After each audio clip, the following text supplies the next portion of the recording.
guys, it's Mike from the Global Sport Fanatics podcast. Today we're going to be discussing the Super Bowl and player movements in the NRL. Let's get to it. That goes past like ocean waves. The anthems thrill the fluid veins. Choirs lift us high, then crash. Triumphant cries through sacred chains. Beneath the lights we conquer. Feel the dreams our brothers strive. Heroes born from sweat and grit. Forever chance through endless life. We are the raging hearts in stadiums, pulse alive. Under neon glare defiant, this fever we thrive. Okay guys, first topic today, the Super Bowl. Extraordinary event. Very disappointing if you're a neutral. Incredibly entertaining if you're a Phillies supporter. Terrible if you're a Kansas City Chiefs supporter, but after the last few years, I mean, it is what it is. But where do you start? Did anyone actually see that coming? I mean, a lot of people tip Philly. I think the majority of people tip Philly, but to see what we saw was incredible. Patrick Mahomes is finally carked out and had the worst game of his career. Just a shocking game. Probably the worst game I've ever seen any quarterback play in the Super Bowl. I'm not saying it's all his fault. In fact, the offensive line got absolutely smashed. But, geez, where do you start? It was... All I can really do to sum up the Super Bowl is this. It's been a long campaign for the Chiefs. And when I say a long campaign, I'm not talking about this year. It's been a 3-year campaign now. Super Bowl, win. Super Bowl, win. Preseason, divisional title, another Super Bowl. I don't know how it looked to you guys watching it, but to me, they just look like no petrol in the tank. Just no energy reserves left. It looked like it was just time for a change. Maybe there's some cosmic karma that stops you winning 3 Super Bowls in a row. It's never been done. The greats have tried. They've all failed. In fact, Kansas City Chiefs are the only team, after winning back-to-back Super Bowls, to get to a 3rd consecutive Super Bowl. That's an achievement in itself. But when we look at a result like what happened on Sunday in America, it's easy to look with hindsight, but with the gift of hindsight, if we really want to analyse the season, 15-2, well, 14-1 really. That last game against Denver doesn't count because they didn't have any starters. But how many one-score games the Chiefs won this year? And if you were to look at all the one-score games, if you were just to reverse those results, take the W and make it an L, the Chiefs actually finished last in their conference. It's just the championship intangibles of the likes of Patrick Mahomes, Andy Reid, and a few others. They're able to get over the line. But even against teams that were coming right down the bottom of the conference, they were struggling. They were getting away with so many one-score games. Championship intangibles, just making winning a habit means that they just continue to get out of trouble. But it all unraveled on the Super Bowl. Philly, 24 months they've been sitting on that result. 24 months they've been frothing at the mouth. Nick Sirianni, much maligned coach, I don't know why. Super Bowl, 10-1 before they fell off a cliff last year. Now he's a Super Bowl champion coach. Jalen Hurts, who I think is the second best quarterback in the NFL. I don't know why everyone talks about Lamar Jackson and Josh Allen. Jalen Hurts is a freak. He's as good, if not better, than anyone else in the competition with his legs. He can throw deep. He can dink and dunk. He knows how to convert first downs on 3rd and longs. He's calm in the pocket. He's laser focused. He never shows much emotion. Pretty much a perfect sort of style quarterback. I think Patrick Mahomes is a better player, but Jalen Hurts has had 2 Super Bowls now, and he has been extraordinary in both. You could even make a case he was unlucky not to be MVP of a losing Super Bowl 2 years ago. He was that good. He made one error, but he converted every drive into points, either field goal or touchdown. Just the brilliance of Patrick Mahomes and the Chiefs that got him home on that day. But 2 Super Bowls in 3 years, probably the best player on the field in both. There's no doubt about it. He's a champion. He could end up becoming one of the greats. He's got all the intangibles to become one of the great quarterbacks of the NFL. I love him. I just love his presence. I love his focus. And I love Nick Sirianni as a coach. I think he's done a wonderful job. And Philly, look, they could be on the edge of a dynasty themselves. They're built for the long haul. There's not much movement happening next year. In fact, they're going to add some really nice pieces as well. The Chiefs, I think they'll be back next year. I think this was a long time coming. I actually expected the Chiefs to come up with a bold restoration plan in the playoffs. I thought they were playing their aces pretty close to their chest as the season progressed. But then they played Houston. They were probably lucky to win that game. I'm not saying that they were robbed or anything. I'm just saying that they were pretty lucky to win that game. They weren't that convincing. But then took on Buffalo, who I think are much stronger on offense, much stronger on defense, and an MVP caliber quarterback. Did win the MVP in the end, Josh Allen. I thought the Bills would win that game, but nevertheless it didn't happen. And the Chiefs were able to somehow come away with it. So if you were to look at it in hindsight, it's an incredible achievement that they actually got to a third Super Bowl. And I think that needs to be a little bit more about Patrick Mahomes' legacy rather than the absolute disaster of what happened on Monday. He ran for his life. His offensive line didn't have any energy at all to stop the pass rush. Philly were just all over him. But having said that, I will say this. I can't pass all blame against Patrick Mahomes. At the end of the day, there were 3 critical moments in that game where Patrick Mahomes, I would expect him to be a lot better. 2 shocking passes to Travis Kelce that would have attributed a first down. Now, as we know, the Chiefs, they got a first down on their very first play of the game. That was it till the fourth quarter. Travis Kelce had a first down on 2 occasions. Patrick Mahomes merely had to get in the ball. First time he put it in behind him, terrible throw. Second time he put it at his feet, followed by an interception. But the interception with the pick six, I mean, that was a big one because those 2 throws to Travis Kelce, he didn't have pressure on him. He should have made the throws. And the pick six, go back and watch it, he was pressured all day. Not on that occasion. He should have done better. Essentially, the match was gone. The game was gone there. That was the end of the Super Bowl. That was 17-0. I could probably go a little bit earlier. When Jalen Hurts threw his interception, it was the one thing he did wrong all day. That was the chance, just coming out for the second quarter, that was the chance for the Kansas City Chiefs to assert some authority and shift the momentum. The biggest shock at that point was a scoreline. It was only 7-0 to Philly. It should have been more. They were killing him in the first quarter. The first quarter, it looked like, what's going on? This could be anything today. But then you look up, it's only 7-0. They get on the field. He throws an interception on the first phase, and you think to yourself, that could be it. That's the momentum. Spagnuolo made a little bit of a shift, and they got the intercept, and you thought, here we go. And as quick as that happened, they were back on the field again because Patrick Mahomes just couldn't get anything happening. Now, credit to the pass rush. Defense did a great job. But it's just his worst ever game. And he's had a very long and tiresome career, even though he's only 7 years in. He's been to every AFC Championship game. He's been to 5 Super Bowls. He's won 3 of them. So he has had a very busy first 7 years. And it was just the game where, not just in the playoffs or the Super Bowl, but even in terms of just your regular season games, it's the first time he's just been completely out of it. I think some point it was like 112 yards, 2 interceptions, 10 from 20 passing at some point. I can't even remember. The whole Super Bowl, to be honest, was a bit of a blur. But he was terrible up until the fourth quarter where he made a few passes and they got some touchdowns in rubbish time. It was the worst performance I'd ever seen by a team in a Super Bowl.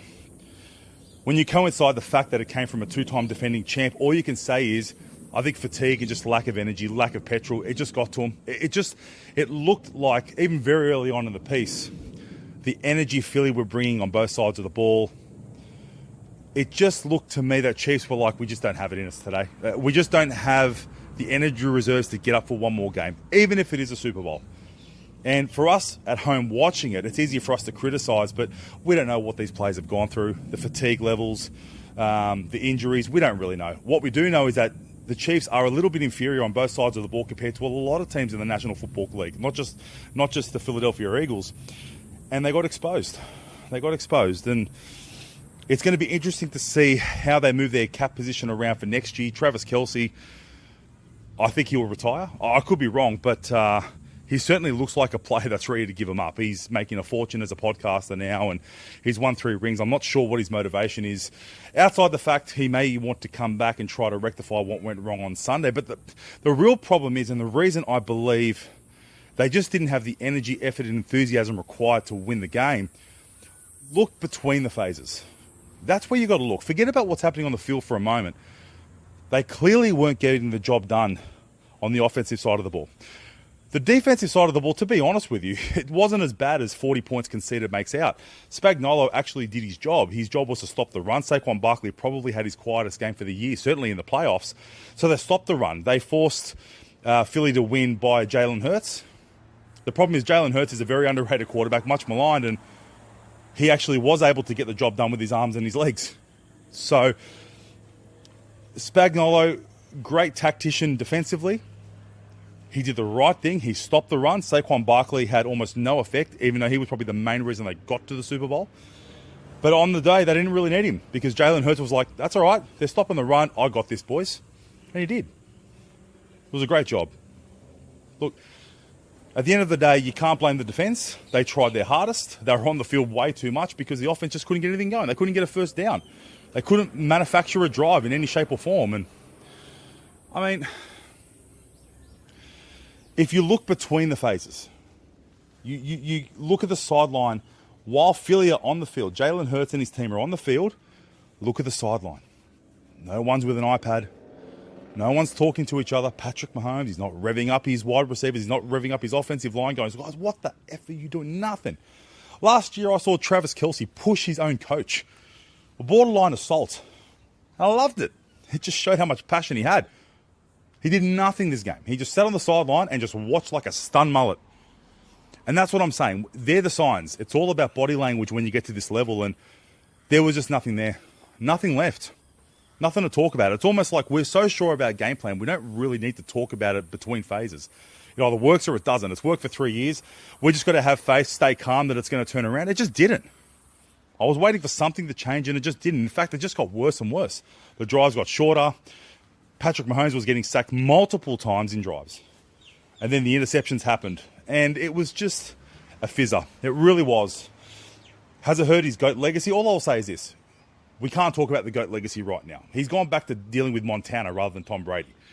So the GOAT argument, that's on hiatus. My fear is that he may find his form again. He may get to 7. He may get more eventually.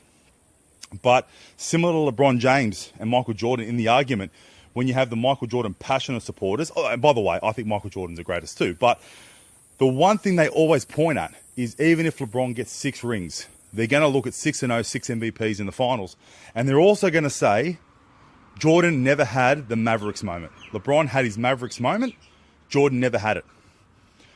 My fear is that that is what people are going to relate to Patrick Mahomes. At the end of his career, they're going to say, what happened on Sunday never happened to Tom Brady. Now, Tom Brady lost 3 Super Bowls, but he didn't lose them like that. In fact, you could argue that one of his losses was his best ever performance. Now, obviously, his most astonishing performance was the 28-3 comeback against Atlanta. But if you want to talk about 4-quarter football, his best performance in a Super Bowl was against Philly. He threw for 505 yards, 4 touchdowns. I mean, that was his best performance. I think it was 4 touchdowns. It might have been more. I digress. If I'm wrong, I apologize. But he certainly threw for 505 yards. It was his best performance over 4 quarters. I'm not sure what Belichick was doing in defense. Benching Malcolm Butler, that's the big mystery that's still never been answered. But Tom Brady lost a Super Bowl being the best player on the field. Didn't get the MVP because obviously Nick Foles won the game, but he was the best player on the field by a country mile. Patrick Mahomes hasn't had that moment. He's lost 2 Super Bowls, and the 2 Super Bowls he's lost, he's been absolutely crushed. The Tom Brady one, okay, that kind of sucked for him, but this one here, I think this one's going to live long in infamy. I really do.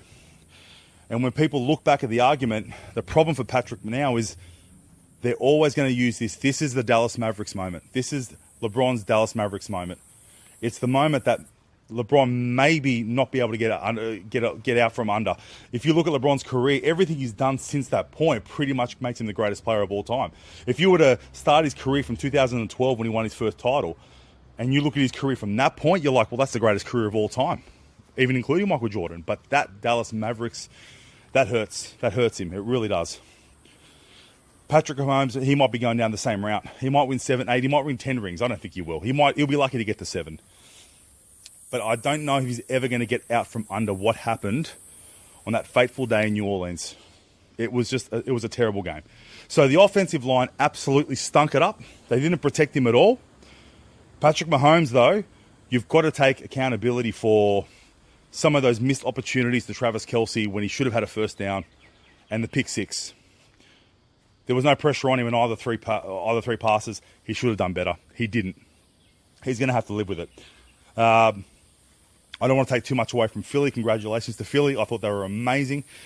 It felt like no matter what team was going to show up, I think they were going to beat the Chiefs. It was their lowest game in many, many years. But congratulations to Philly. They're set up for the long haul. I would expect them to go back-to-back or close to it next year. The Chiefs, well, we'll see how they reset their roster. They might be able to open up their cap massively if Travis Kelce does retire. But outside that, if he doesn't, I can't see them coming back. But I think you will see a more ferocious Patrick Mahomes. At the end of the day, when you've been so successful for such a long time, it's hard to figure out what you need to do to improve. And that's what it feels like with Kansas City. It's just, they do what they need to win, but I don't see any improvement in the Kansas City Chiefs. This year, I don't see any improvement from last year. And to be fair, I don't see any improvement the year before. I think they were a far better team, the Chiefs, back when they lost to Tom Brady against Tampa in 2020. They were great against Philly a few years ago, but I thought Philly were a better team then. I thought they were better. They were worse again the following year, even though they won the Super Bowl. And I think they were worse again this year, despite having a 15-2 record, 14-1 with the starters. So, at some point, the Chiefs have to look at this and go, well, what do we need to learn? Everything we do seems to turn to gold. We keep getting away with one-score victories, but at the end of the day, now they've got something to work towards. Something to improve now. It's the first time in a while that Andy Reid has got that challenge of becoming the hunter, not the hunted.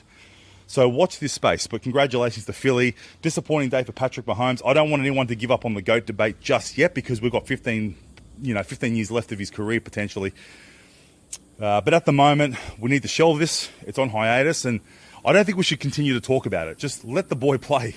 Let him play. Let him try to right the wrong that happened on Sunday, and I think all football fans should actually be excited by what he now can bring to the table, knowing that he's lost a Super Bowl in that fashion. He now needs to learn from that what's new that he's going to bring to the table to improve his game and to improve the game of the Chiefs. So again, watch this space. They'll be back next year. I can't see them winning the Super Bowl because I think their salary cap position means that they're just not strong enough on both sides of the ball. But I think you'll see a much better Patrick Mahomes next year. I think he'll be heavily in the MVP race because I think he'll be out to prove a point. I don't think he's going to be playing it too safe. So, look, like I said, I didn't enjoy the Super Bowl at all because being a Steelers fan, I just wanted to watch a good game of football. I didn't get that. I got one incredible performance and one absolute fizzer, which is a real shame. The halftime show pretty much represented the game. Worst Super Bowl I've ever seen. Worst halftime show I've ever seen. That was complete crap, honestly. I don't know what they're doing. Kendrick Lamar, seriously? Absolute rubbish. Would someone please get Metallica on the halftime show of the Super Bowl? I know they don't want to pantomime, but can someone get Metallica on there before they just go to their grave? Seriously, how does Metallica not get the Super Bowl at any point? Ridiculous. Anyway, guys, that's my wrap of the Super Bowl. On to the next topic.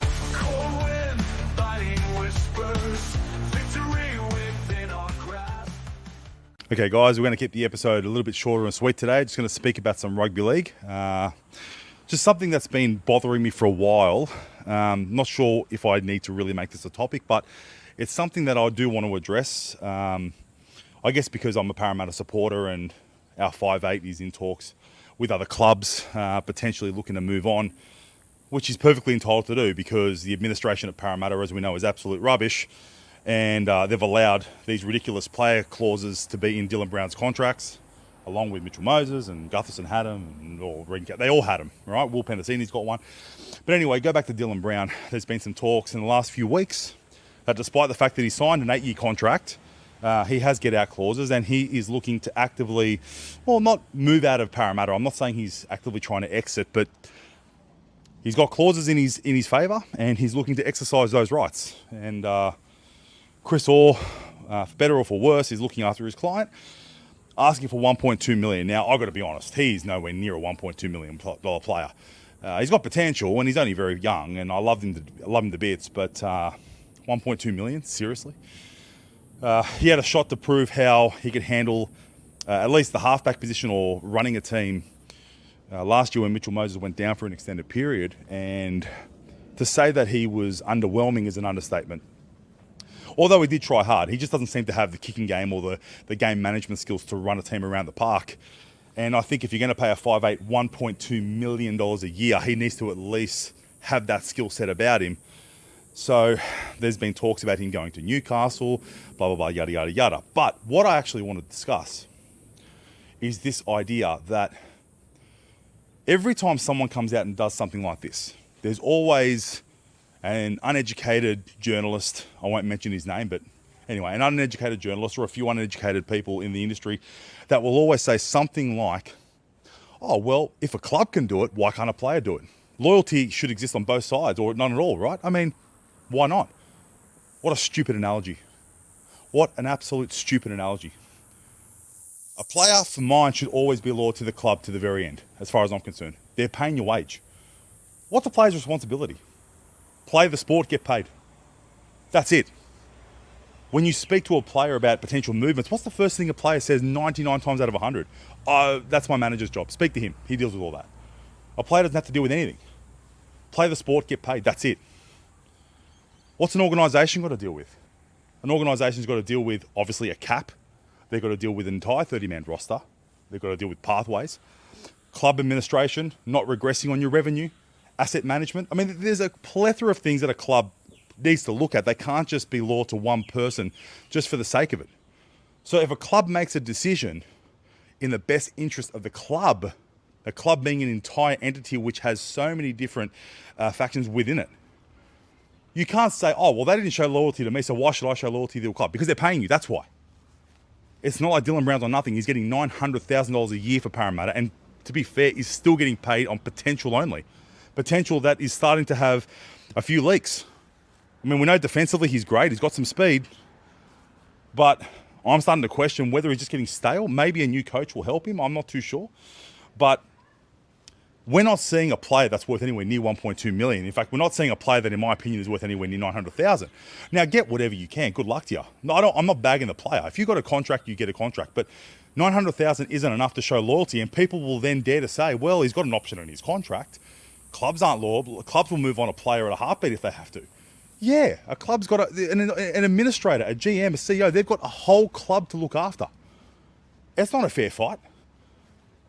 It's not a fair fight. If Dylan Brown decides to go to Newcastle, or if any player moves to another club, they go to another club and they get their wage paid there. Simple. In administration, they don't get the option to pick up all their operations and go to another club. That's the only club they're ever going to work for. It's the only interest they have. The loyalty is the club. The players should be loyal to the club as long as they have an existing contract. So it's not that I'm having a go at Dylan Brown or a go at his manager for doing everything. If Parramatta have allowed the clauses to go in, that's because they're ridiculous. And Dylan Brown is just exercising that right. But here's the thing that really bothers me. And again, I'm biased. I'm a Parramatta supporter. But in my opinion, as soon as the phrasing comes out where, oh, well, a player can do it because a club's allowed to do it, that means that that club has a cultural problem. And Parramatta have had this instilled in their club for a while now, where players, there's no one there willing to take a pay cut to keep the club together. Even our new captain, Mitchell Moses, wasn't willing to take a pay cut. Took every red cent. That extra money could have gone to keeping Reid Marnie. It could have gone to paying Isaiah Papali'i. If we had another $250,000 in our cap, we probably could have kept both those players. But nah, Mitchell Moses didn't want $1 million a year. He wanted $1.25 million a year. Because apparently he's entitled to it. That's fair enough. But you don't hear that kind of stuff at Penrith. And it's not just with Mitchell Moses. It happens with all the players at Parramatta. There is a cultural problem there. Players at Penrith, they stay together for the paycheck. Now, I know people might say, oh, well, look how many players they've lost. Well, yes, there is a thing called a salary cap. So it's got to work within the confines of the salary cap. I agree. But the Panthers, the majority of their major players have hung around. You can't blame someone like Jerome Luai. He's been offered $400,000 or $500,000 more a year to move on. That's one thing, and he's won 4 premierships. At some point, you've got to say, look, I've accomplished everything I can at the Panthers. Now I've got to go get paid. That's fair enough. But Parramatta haven't won anything. Won nothing. And no one is willing to be the first player who stands up and goes, I will take a pay cut to ensure we keep A, B, and C. There's no one who's willing to put their foot forward. Not even Gutherson. No one. It's just not the culture at the club. Look after number one. Get what you're entitled to get. Unfortunately, the one thing you're not going to get is a premiership. You can't change my mind. It's 100%. The clubs that are willing to take pay cuts are the ones who win premierships. And I don't want to give this rubbish about, but the Roosters have this and third party. If that was the case, then how come the Roosters have lost like 6 or 7 players in the off-season? So it's not that. But over time, when they've won premierships, the common factor is a lot of clubs are able to take pay cuts to stay together. Melbourne Storm used to do it all the time. Oh, Michael, they salary cap, they ended up cheating. Cool. Once the cheating scandal was over, all they've done since then is pretty much win. That's all they've done. Because their culture is strong enough to oversee some of that administrative rubbish. Look, there's no such thing as a perfect administration anyway. But there is a culture. The Panthers have the best culture at the moment. Matt Cameron has been in the media saying that their cap is now, because of all the players that have gone out over the last few years, they've managed to maintain success by bringing in players and elevating them to the level expected of them to fill in those voids. Their cap position, outside a few players in their top 30, is now settled for 2028. We're in 2025. So, newsflash, if the Panthers, if they can figure out a way to win another title this year, Blaise Talangi at 5'8", Isaiah Papali'i goes to the back row, if they're able to maintain the rage and they get a 5th straight with a roster that's stable to 2028, we could be looking at 7 or 8 comps in a row. That's culture for you. Nathan Cleary took a pay cut. Isaiah Yeo, pay cut. Liam Martin, pay cut. They want to stay together. You can't keep everyone. Stephen Crichton wanted to take a pay cut, but then the NRL stepped in and said, he's got marquee value. If you want to pay him $400, fine. You're still going to lose $700 off your cap. When the NRL steps in with things like that, and it has happened a few times in the past, well, there's no point in hanging a player. There's no point in saying, we'll pay you $400 because that's all we can afford in the cap, but the NRL's still going to take $700 out. So he's moved on, reluctantly. But look at Stephen Crichton at the Bulldogs. Does he look like he's just sort of moping around? No. He's taken that culture from Penrith. He's gone over there and he's excelling. It's just a culture. It's as simple as that. So when players, when someone in the media says something like I said, if a club can do it, why can't a player do it? That's usually an indication that the club they're talking about is in all sorts in terms of their culture. That's my opinion. You can agree, you not agree, don't really care. Get your own podcast if you don't agree.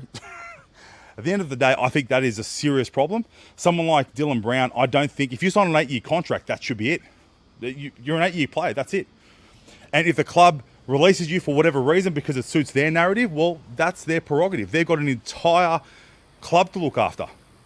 And if you all of a sudden don't fit into their plans moving forward, or a new coach, etc., well, then move on. But stay loyal while you have a contract. It's not like you're getting paid pittance on the dollar. $900,000, and I've got to read that Dylan Brown, who's signed to 2031, could potentially leave the club. And even if he stays, he can renegotiate again in 2 more years. So in 2028, we're going through the same problem. It's just stupid. It's just stupid. I don't know. Player options, all this kind of stuff. I think there should be no player options. I think the NRL needs to step in and say, no player, you sign a contract, that's it. And yes, it's up to the club. If they want to move them on, if they want to trade them, whatever they want to do, that's the club's prerogative. But you sign a contract, you stay loyal, and you fulfill that contract to the very end. That should be it. Way too much power with agents, way too much power with players at the moment. And unfortunately, clubs that are struggling, Parramatta's one of them, they're forced to sign these contracts because they need to keep players. You know, Jerome Luai has a get-out clause after this year. He was this massive signing, 5 years. Oh, he's going to be the Tiger saviour. Well, if things don't work out, he can leave. He shouldn't be allowed to leave. If you leave a club, that should be a decision that you make knowing that you're going to be somewhere for the next 5 years. I think the NRL should step in, get rid of player options, just say, you want to play rugby league? You guys are well paid. If you sign a contract, you honour that, right? And if a club decides to move you on, that's the club's prerogative. We have to give the power back to the clubs to some extent. It can't just be about the players, because the fans who, they're the ones who invest more time and money than anyone else, at the end of the day, they're the ones getting hurt by it. It's the fans. They're the ones who make sure that the game continues to go. It's the fans. You start tinkering away at the fans, there's no game. You can advertise Vegas all you want. You can advertise expansion all you want. If you lose the fans, And I know a lot of people that have stopped watching the game because some of the issues at NRL level over the last few years. I know a lot of people that have just given up. They don't watch it anymore. I used to always get together every week with my mates. We don't get together anymore. I always message them, hey, oh, no, I didn't watch it. Yeah, no, I didn't watch it. We just went out somewhere. It's happening more and more now. When I watch rugby league now, I've got to watch it on my own or I've got to go to the stadium. But I don't have a core group that I used to go every week. Barbecues, having a drink with my mates, talking about the game. And it was what I looked forward to. All week, you work hard and then you go there and you enjoy your week. Now, nothing. Nothing. No one cares anymore. No one gets together. All my mates, all my brothers, everyone that I've ever watched rugby league with, we don't get together anymore. I've got membership tickets at the game. I'm like, hey, you want a ticket? Nah, couldn't be bothered. It's just not the same. A lot of passion's moved out of the game because it's become so business orientated. NRL, get it fixed. See you next week, guys.